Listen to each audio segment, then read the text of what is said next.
Hi guys, it's Sunday.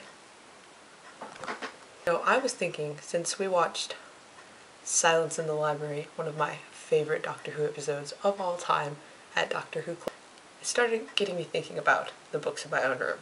I don't know if you can see them from here, but I probably have about 200, or maybe not, books on my shelves right now.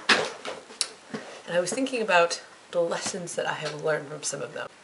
So I kind of compiled a stack of books that I have read recently and either liked or hated, and I'm going to go through them all one by one and tell you what I have learned from them so you guys don't have to read them yourselves, or you can if you want to.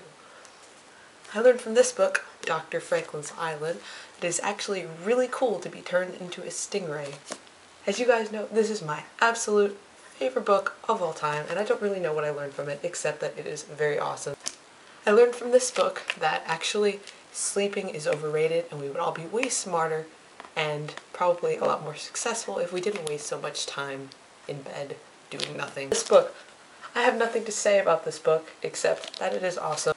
This is the first lame book on this book list. The rest of the books in the series, which is Maximum Ride, were completely amazing up until this point. But this one is terrible. I guess this book taught me that just because all the rest of the books in a series up until that point have been incredibly, incredibly amazing and made of awesome, doesn't mean that the next book has to be. Again, I have nothing to say about this book except that it is the most amazing book ever, basically, except for Frankenstein.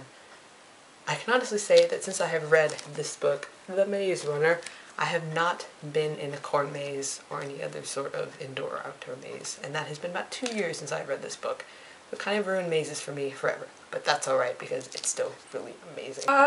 Gone. I also love this book very much, which is why it's in my personal collection. No obvious library stickers here.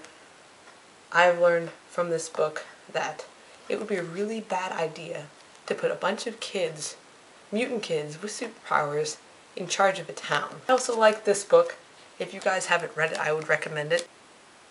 I've learned that people wearing gloves are probably members of the magic, otherworldly fairy mafia, so you should be very afraid when you see anyone wearing gloves ever. I'm actually not done with this book, but I've learned from this book architects can be totally crazy psychopath people too. On a non-book related note, to continue our discussion started by myself and Wednesday during Novelist Club about how numbers and days of the week and months and etc. all have colors to us, I was just curious what some of you guys thought the colors of these words or numbers would be. Number 1 is red, and 2 is blue, and 4 is green, and 5 is like a purplish color, and 6 is kind of like a purplish blue, and 7 is obviously yellow, definitely. 8 is orange, and 9 is also yellow.